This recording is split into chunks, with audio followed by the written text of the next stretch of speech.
Today I'll be performing the knee skill, patellofemoral, and knee assessment skill proficiency sheet. We're going to start off with the observation inspection part. So effusion milking, that's going to be trying to bring all the effusion down, more lateral. And if they had the effusion present, you'd see it build up like there. This person does not have any effusion currently, so no finding there. Fallible patella, come in like this. You're trying to again get that effusion together, and then you press, and this person rebounds as they should because there's no effusion. You might see a divoting or kind of a dimple that would form. Medial and lateral glides of patella. So just relax for me. Medial, I'm going to push it this way. Lateral, I'm pushing it this way. And then you're going to have your superior and inferior glides as well. So here's superior, here's inferior. Compare those bilaterally. The patellar alignment, you have the patient standing. For this exercise, I'm going to keep him laying down. So when he's standing, you're going to look at baja, alto, alta, squinting, and frog-eyed. So alta is going to be high, baja will be low, squinting would be more medially, and then frog-eyed would be more lateral or outside. Now we're going to get into patellar positioning. So the superior inferior tilt, I'm going to push the inferior pole down, the superior comes out, that's your superior tilt. Vice versa, push the inferior, push the superior, inferior comes up, that's your inferior tilt. Push the medial, your lateral comes up, that's your lateral tilt. Push your lateral down, your inferior comes up, that's your medial tilt. Compare those bilaterally. Pole rotation, you're just going to twist the patella as such. Compare those bilaterally. Now we're going to get into the palpations. Quadriceps tendon right here. The patella, as we identified earlier. Superior, inferior, medial, lateral poles of the patella. As well as the inferior angular pole. Yep. Patellar tendon comes down at the inferior angle or pole and comes down to the tibial tuberosity on the tibia. And then we have the medial tibial plateau. That's going to be all along here. You can even have the patient flex their knee and you can get your fingers and dig in a little bit. That's where the menisci sit as well. Medial femoral condyle. So the femur bump, there's the medial femoral condyle. The medial joint line in between those two. So right in here, your MCL right there. And then we're going to do the same things for the lateral side. So we've got our lateral plateau right in here. Lateral epicondyle, you want to come around so they can see. Lateral epicondyle of the knee. And then our LCL, sometimes it helps if they do a figure 4. It kind of exposes it. I'm digging into that medial joint space, or excuse me, the lateral joint space, and I can palpate the LCL in there. Let me just make sure I got everything. Medial collateral ligament, joint line. Yep. The fibular head is going to be a lateral structure on the posterior side where the fibula comes up, which is right here. This patient is very bony and predominant, so there it is. Gerdy's tubercle is going to be on the tibia. It's going to be on the lateral aspect right there. And the IT band is going to come along the outside of their leg as such. Come across. Rectus femoris is going to be the quadricep that comes in the middle. Vastus medialis, quadricep that's on the medial aspect. Vastus lateralis on the lateral aspect. It'll come down, and then the pes anserine, bursa, and tendon. Pes anserine is going to be the attachment point that's on the medial aspect of the tibia here. Bursa is on top of there. Sartorius, ASIS comes down over the knee, comes down to pes anserine right there. So it's all along here. Sartorius gracilis is going to be one of your adductors. I'm not going to palpate all the way into your region, but it's going to be all along there. It's part of your sargent muscles, semitendinosus, sartorius, and your gracilis. They all attach to the pes anserine. If you wouldn't mind, please flipping over to your stomach.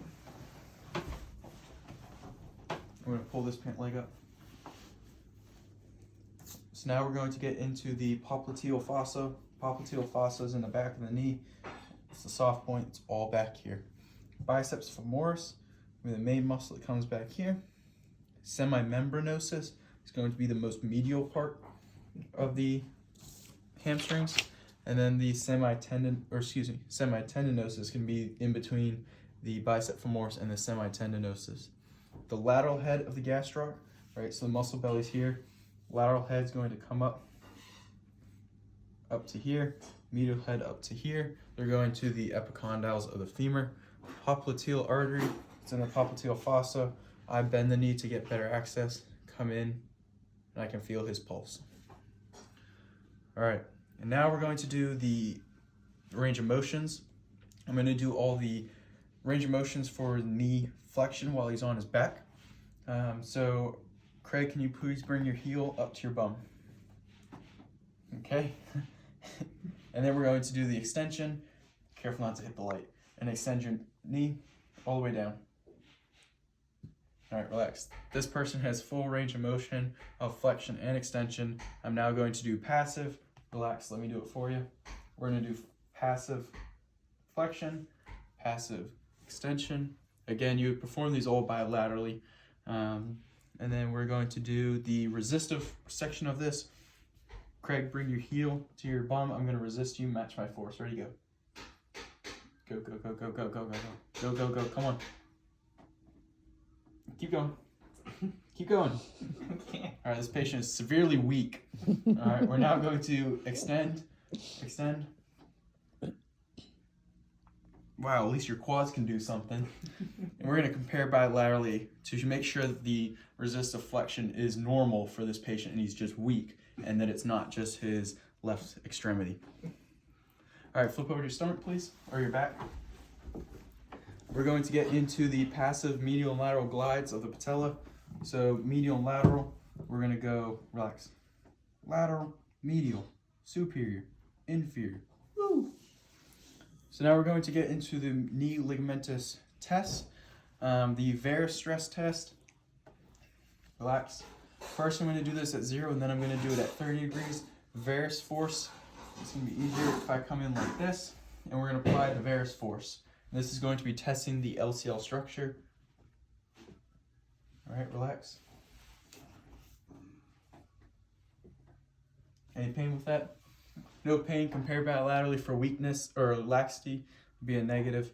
For the valgus stress test, you're stressing the MCL, 0 degrees. Any pain with that? Compare bilaterally for laxity, that would be a negative. Anterior drawer, going to be testing for the ACL. I'm going to anterior translate the femur, or anterior translate the tibia on the femur. I did not feel any laxity. I compare bilaterally. Any pain? That would be a negative for the anterior drawer test. Posterior drawer, going to posterior translate the tibia on the femur. Any pain with that? Compare bilaterally to see if it is laxity, and that would be a negative for the posterior drawer. Sag sign. Both feet together. Come down to a 90. I'm looking at the tibial tuberosity to see if they're sagging or coming back. If either one was, that would be a positive for a PCL tear. We're going to get into the Godfrey's 90-90 test. I'm going to bring his legs up as such. Again, I'm looking at the tibial tuberosities to make sure they're parallel, make sure there's no sagging going on. If there were either, it would be a PCL tear. Lockman's test. This is testing for an ACL. Relax. I'm going to anterior translate the tibia on the femur. C-clamp on both. And I'm again trying to anterior translate the tibia on the femur. There is no pain or laxity compared bilaterally. Any pain? Negative for the Lockman's test. No ACL indication of an injury. Tib-fib translation. This is testing for a tibial-fibular syndesmosis sprain. I'm going to take the head of the fibula as well as the tibia, and I'm going to try to manipulate and separate them. Any pain with that? That would be a negative for the tib-fib translation, so there's no syndesmosis indication. Pivot shift test. I'm going to internally rotate. I'm going to apply a varus force as I flex the knee.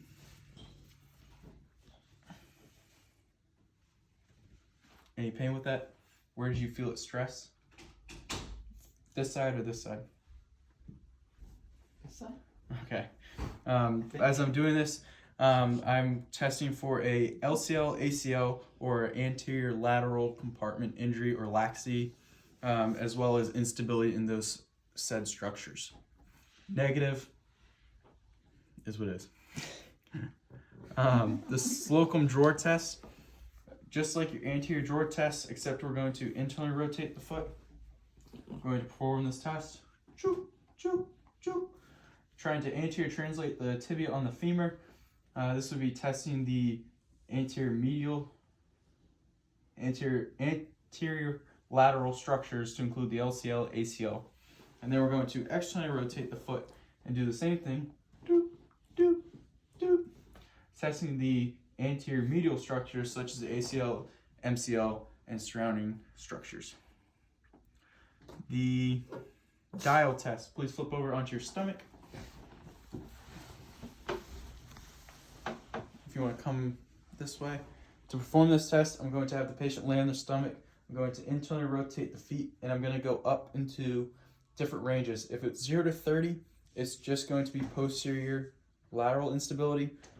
30 to 90 would be posterior lateral and PCL, and then above 90 is just going to be PCL instability and possible strain. Let me know if you feel any pain with this. Anything? Nope. This patient reports no pain and it felt even on both sides. That would be a negative. There's no sign of a injury. Flip over onto your back, please. External rotation recurvatum. To perform this test, the patient is going to be laying on their back. I'm going to grab the inside of their feet and I'm going to lift up. What I'm looking for is the hyperextension of the knees or the recurvatum. If I see that, indicative of recurvatum of the knees, as well as possibly some instability.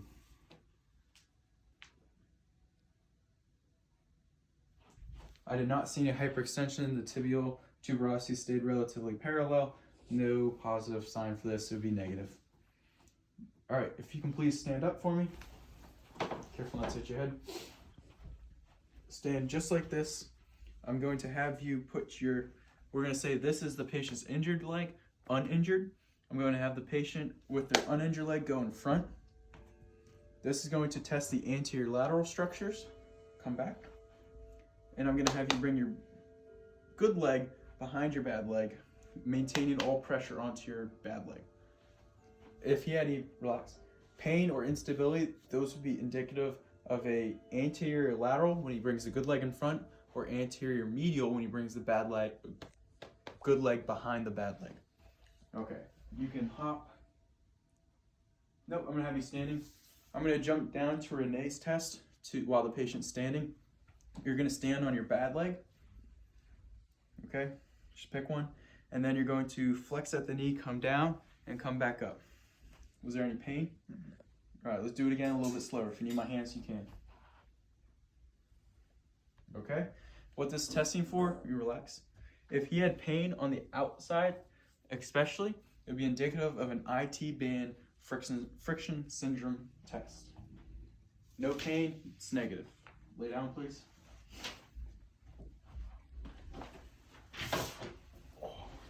I will now be performing the Ober's test. So I'm going to have you lay on your side. Lay on this side, please. Kickstand this leg out in front of you. Yep. And now I'm going to hold this leg. We're going to make sure the patient's straight. Straight. Relax. I'm going to hold all of his weight in my one hand. We're going to bring the leg down. As you see, the patient's knee did cave in a little bit before he internally rotated, and it did cave in while he was in neutral. That means there is a negative sign for IT band tightness, which is good. Noble's compression test. If you can lay on your back, please. we're going to have the patient flex their knee, and at the hip, they're going to be about 90 degrees of flexion. I'm going to take my stabilizing hand, I'm going to identify the lateral epicondyle of the femur. I'm then going to take this foot and I'm going to extend the knee and extend the hip. If there's a report of pain, especially where my thumb is sitting, that'd be indicative of a IT band friction syndrome test. Ready? Any pain? This is a negative. There's no suspected IT band friction syndrome. The stutter test, I'm going to have the patient slide to the edge with their 90-degree. Sit up for me. Watch your head. All right, go back. There you go. This is the stutter test. You're testing for Pleco. So I'm going to have my finger and kind of cup the patella as such. I'm going to instruct the patient to bring their foot out in front.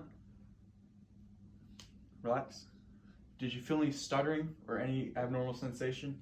I did not feel any stuttering. This would be negative of a Pleco test. Test for medial synovial Pleco. Please lay down and slide back. All right. This is test for medial synovial Pleco. We're going to have the patient, I'm going to bring you down so you don't hit the light. We're going to flex at the hip, flex at the knee, bring you down a little bit more. Mom will be mad if I hit it. All right, I'm going to cup as such, and then I'm going to bring their knee into full extension.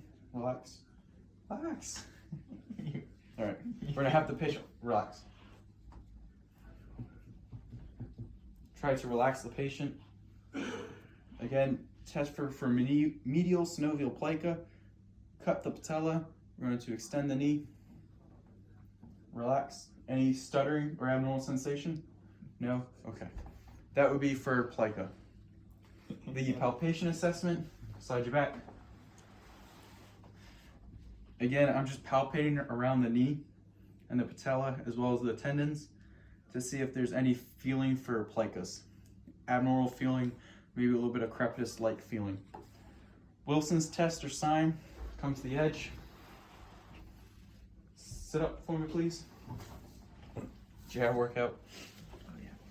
To perform this, I'm going to have the patient, you can kind of spread that leg out, internally rotate their foot, internally rotate, and you're going to leave your thigh on the table, and you're going to extend your knee. Keep that foot internally rotated. Try it again. Okay? If the patient had any pain with this, what we would do is we would neutral and externally rotate and try it again and see if that relieved the symptoms. That it would be indicative of a osteochondral deficitans, or as I like to say, OCD. Clark sign, if you can lay down for me, watch your head. Okay. Clark sign, to perform this test, you're going to have the patient laying down as such. You're going to push the patella down, and then the patient, you're going to ask them to contract their quad. Contract. Yeah. If they have any abnormal sensation or feeling with that, or there's a feel of crepitus, that could be indicative of patellar chondromalacia. Apley's compression test, please roll over to your stomach. I'm going to bring you down this way. Okay, Apley's compression test is testing for a meniscus tear. We're going to have the patient as such. I'm going to apply an axial load to push the tibia into the table as I internally and externally rotate the tibia. If there's any pain with that, I would then try to relieve it by doing a distraction. I'd ask the patient any pain, compare bilaterally, negative for a meniscal tear. Roll over to your stomach or your back, please. We're now going to do McMurray's test. All right, relax. This is one you have to make sure they're relaxed or else you're going to get false positives. To perform this test first, I'm going to do the varus and the valgus. And then I'm going to internally rotate and perform the test again. Externally rotate, third and last time. Did you feel any pain?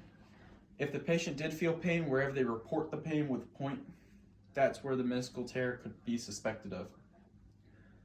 Thessaly's, if you want to come up and stand for me.